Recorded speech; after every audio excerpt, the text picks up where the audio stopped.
Hello everybody.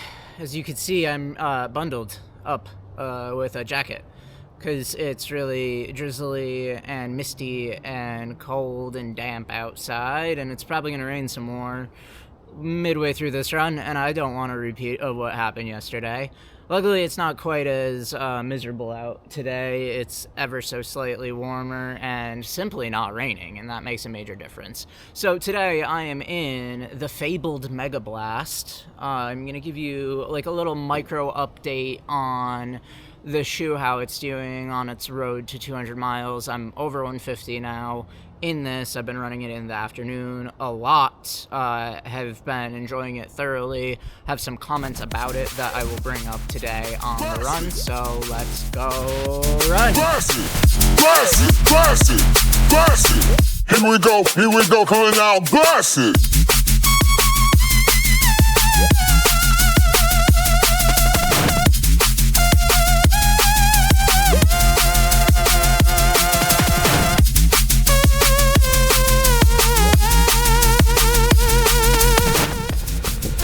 Okay, so the first thing that I want to touch on about the Megablast is that it is a bit narrow in the forefoot.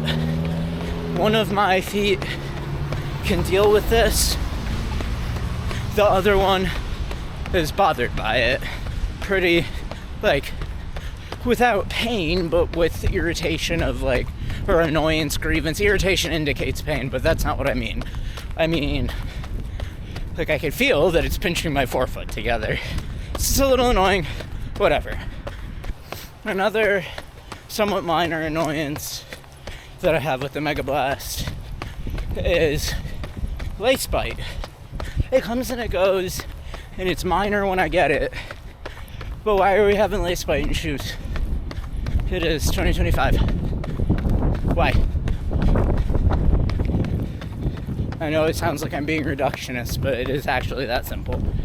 Should be a never thing, not a, I mean, I give Adidas a bunch of flack for their extremely terrible laces. Gotta deliver the same to Asics. So this one isn't so much a criticism as an attempt to understand what the engineers were trying to do here. I think they made the upper so cheap and lightweight and lace bitey, and tried to mitigate that by creating a really big heel pad, for the back of your ankle, the ankle collar, and really the back bumper of the ankle collar specifically is very built up, and I don't think it actually needs to be, but I think that if it weren't, you would need to tie the laces tighter, which would create even more lace bite. So it feels like the engineers sort of added padding to the heel collar to address an existing issue with the upper, when they could have addressed the issue with the tongue by making the tongue more padded and maybe taking some of that padding out of the heel collar to accomplish the same goal. If that's what happened, this is pure speculation. Okay, and the final potentially perceived as negative comment about the Megablast is that I don't think it has the best fatigue resistance.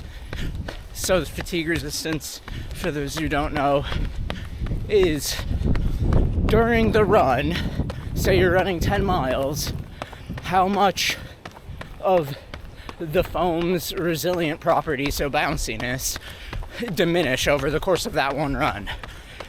And for me, for the Megablast, it's been in the later parts of runs that I don't think it has as much bounce. But by the time I pick it up the next day, it's all reset back to baseline. And frankly, I don't even think that the properties of the foam have changed all that much over the course of my ownership of it. Genuinely feels the same level of firmness, same level of bounciness, day over day. But within the run, towards the end of a run, it can feel less bouncy. Sometimes it depends on how far the run is.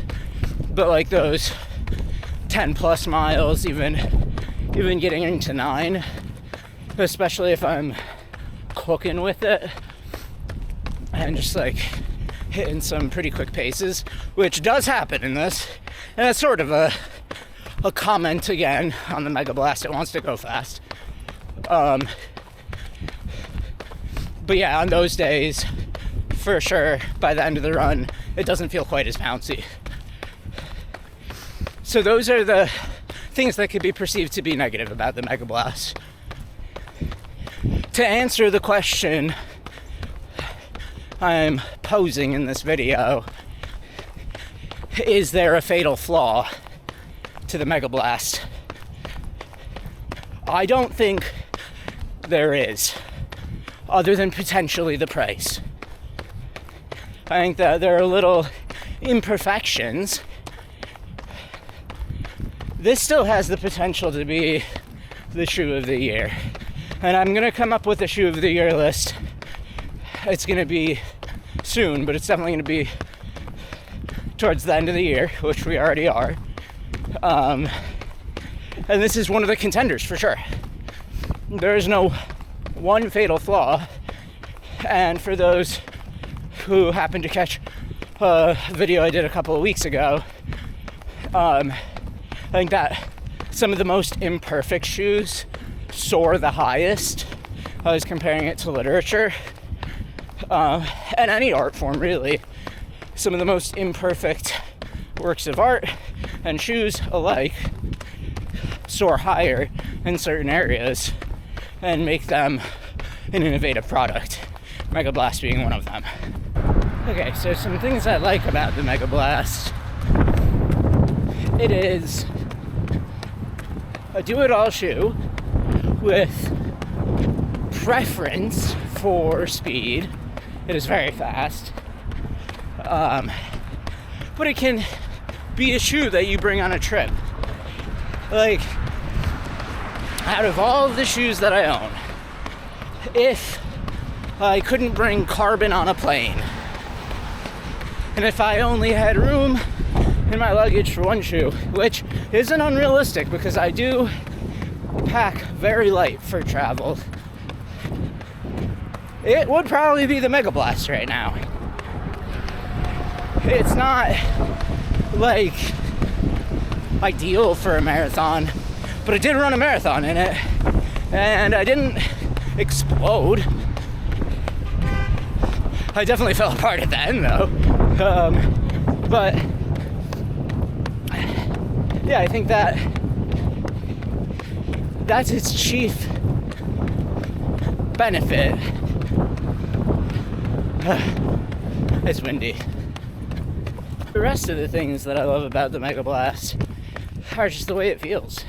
It's almost an ineffable quality, but it definitely has some of that hollow door feeling of a super shoe without the shattering feeling of the same.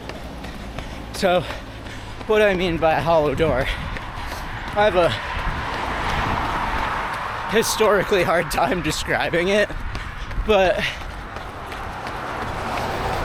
imagine what it sounds like to knock on a hollow door.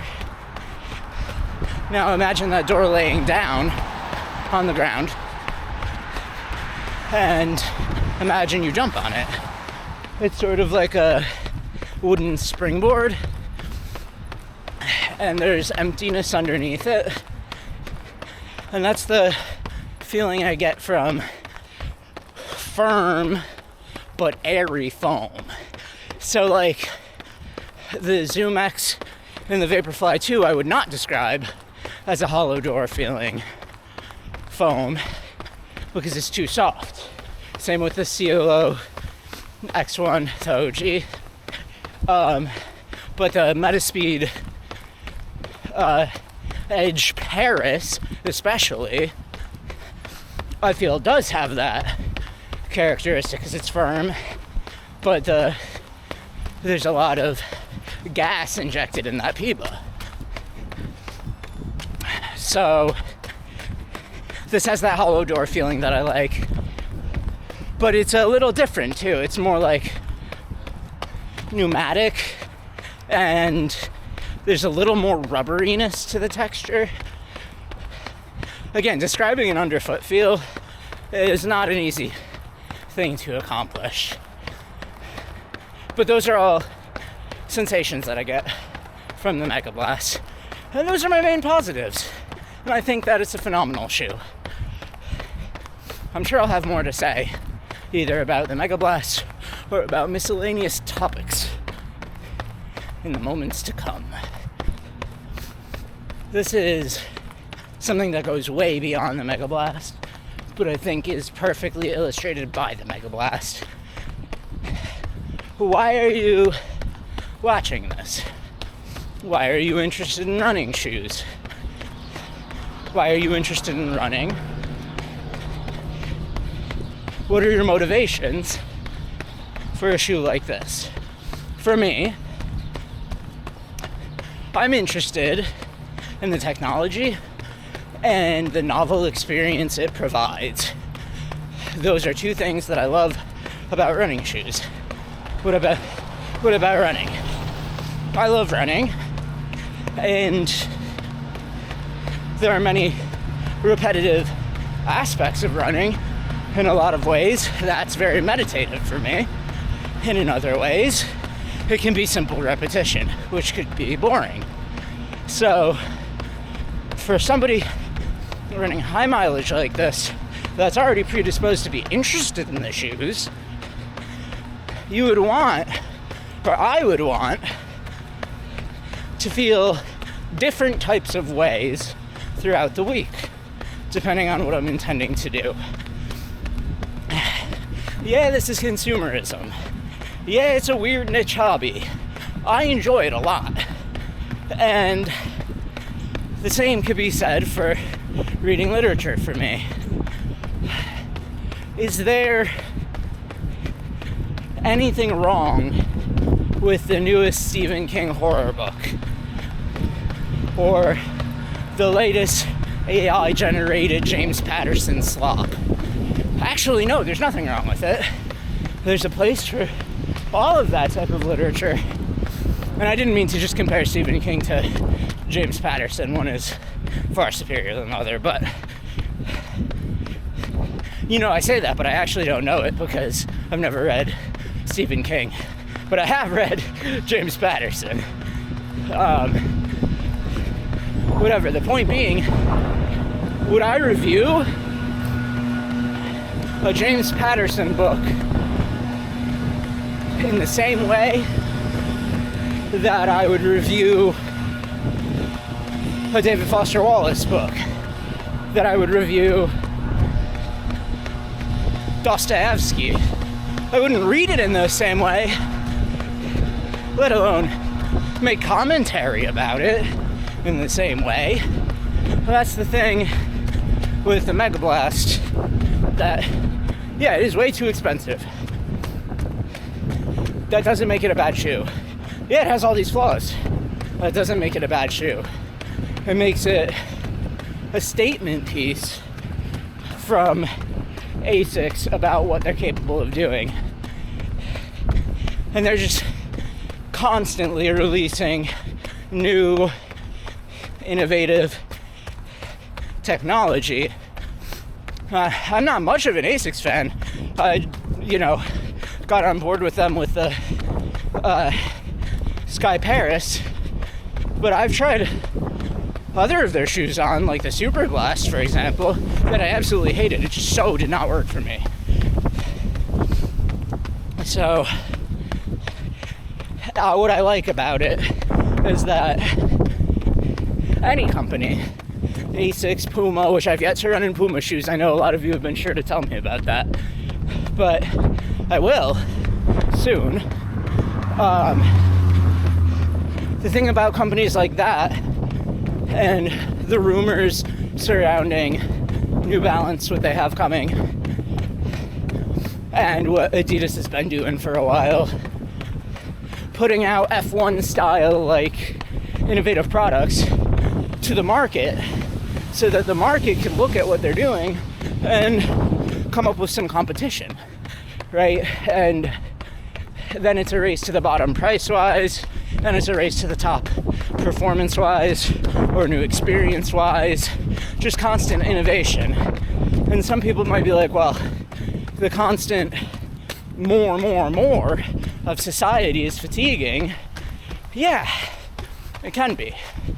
And if the product isn't good, then it should be lambasted and criticized and shunned in favor of better performing alternatives. But it's cool to try, right? Otherwise we just have a bunch of Brooks ghosts. And there's nothing wrong with that, but why stop at bread when you could have caviar? Why stop at caviar when you could have Parmesan foam? You know? Finding the next big thing constantly has its downfalls or its downsides, but it also has its rewards. 2 quick updates. The building has been delayed yet again, but the guy was saying about 2 or 3 weeks, and that I could physically call with my telephone the city of Rochester to find out exactly when. So that's good. The second thing is that at 8.26 miles, I noticed for the first time in this run that the Megablast is like firming up and losing its bounce a little bit in this run. Now, do recall that at the beginning of the run, I said that this would happen, and also that the bounce is still there overall. Like, when I started running new in this, totally fine. But around the 8-mile mark, it starts to show some signs of fatigue. Now, this is still, at this point, way bouncier than your average shoe. It's just, it firmed up a bit. Quick recap where I'm like somewhat protected from the ensuing rain. That was really good. It was not my best run lately. I was just a little fatigued today, but I think that's partially because yesterday I had that mad dash in the rain, and then in the afternoon I did a fast finish on a treadmill run, and that also kind of destroyed me. I felt really tired after that, but I was hitting 6-minute pace at the end, like 10 miles an hour. I believe that's 6-minute pace. And it was a pretty steep progression curve where it was like, you know, up until the last, 4 miles of the run. So the first 6 were below or around 7 miles an hour on the treadmill, and then I aggressively ramped up for the final 4, especially in the last one. I was just flying. But that's what happens when I get to listen to music while I run. I get into the rhythm of the drum and bass, and then it just completely takes over. Megablast today was great. I mean, I really enjoy this shoe. Yeah, it's not really showing any signs of slowing down as far as durability. There have been there is a little bit of wear on one side on the rubber, but I haven't noticed it grip-wise. I mean, it's soaking wet out today, and no issue with the grip. I covered a lot of this, and I'm going to give you an even more thorough breakdown at 200 miles. Definitely not going to stop running into this at 200 unless something drastically changes about the properties of the shoe, which I don't believe it will. So I guess until then, yeah, that's been today's episode. I appreciate all of your attention, and as always, stay in motion.